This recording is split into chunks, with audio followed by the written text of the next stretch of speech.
Returning an item to Amazon is simple. Here's how you can do it. First, go ahead, open the Amazon application or the website, that is amazon.com, log into your account. Now simply go ahead and then find your orders option. Tap on returns and orders in the top right corner of your screen. Now find the item that you want to return and tap on return or replace items option. You need to go ahead and select the reason, for example, changed my mind or defective item, and confirm if the item is in its original packaging.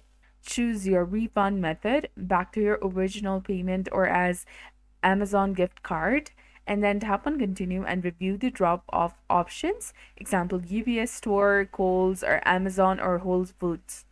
Check for any packaging instructions. Some returns don't need a box or label, while others require a printed label. After confirming, Amazon will email you a QR code or save it in the app.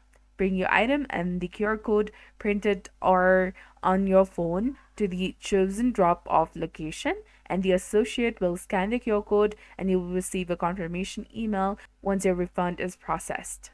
So that's it for this video. I hope you found it helpful. If you did, please like, share, and subscribe. Thanks for watching.